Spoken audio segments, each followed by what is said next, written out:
If you want to learn the best way to start creating your own detailing services and save money in the process, then this video is for you. Hello everyone. It's easy to get caught up in the excitement of starting a new business. And in the detailing industry, it's pretty easy to get caught up in all the exciting new tools and the services that come with them. Now more than ever, detailing is wildly known to say. You can go on TikTok or Instagram or mainly YouTube and it's a pretty flooded market now. That's because of how successful you can become if you start your own business, or if you're just a viewer, how satisfying it can be to see these nice transformations of vehicles.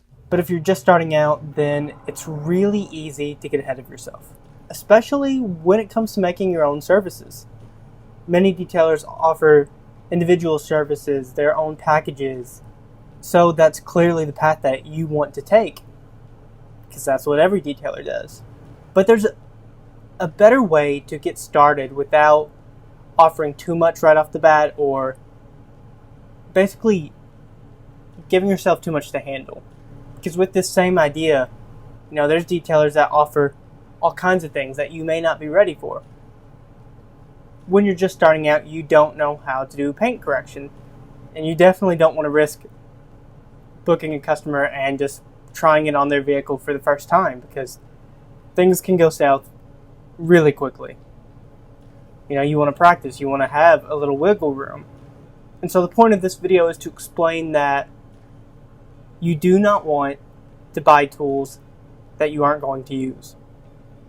What I mean is, you have to figure out what services you're going to offer before you start buying these tools.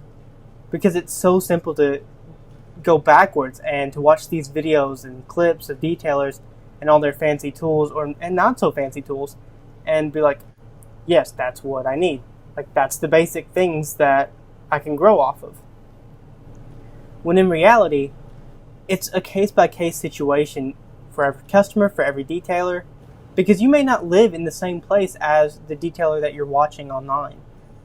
Your customers may want something entirely different. In some areas, people are more prone to getting their exteriors detailed, and in others, their interiors. Some places have harsher weather.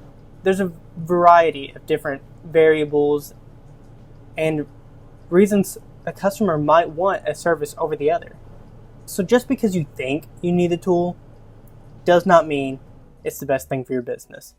It does not mean that it will end up being profitable or make its money back over, which means it's best to be absolutely sure that you're going to use these tools before you spend any money, rather than the other way around. The easiest way to go about this is to figure out exactly what your customers want. And that may sound somewhat hard at first, but the best way to go about this is, once you do have customers, if they ask for a particular service that you are already interested in serving, then if you do not have the tools yet, or go ahead and order them and schedule them at a later date. So then you already have the tools and are ready to go. And I know it may be tempting to just go ahead and get them scheduled and just do what you can, but you'll potentially end up earning more money if you include more services, especially the ones that your customers want. So you can go ahead and order a tool when a customer asks for it that you've already debated on getting, just for a little extra confirmation that there are people out there that want this service in your area.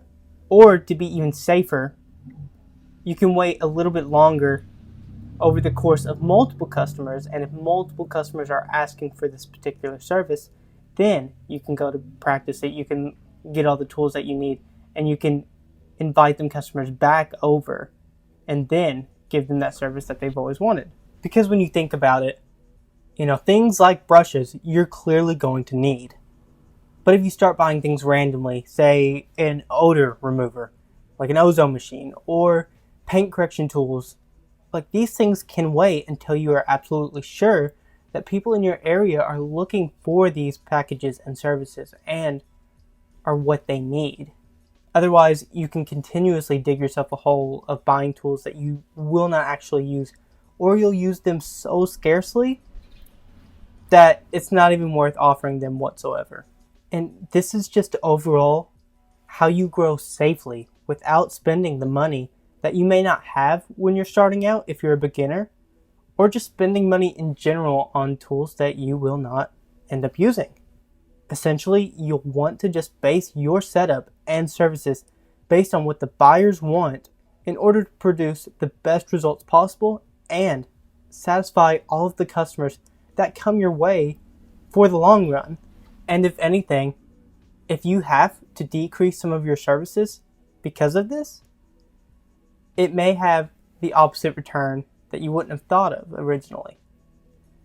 Because sometimes making your services simpler will actually help customers decide what they want faster and be a lot more appealing to them. And there you have it. The best way to start your services and avoid wasting money. Let me know if you're going to give any of these strategies a try and if it helped you out. Also, comment below your own thoughts because I'd love to hear them. And that's that. See ya.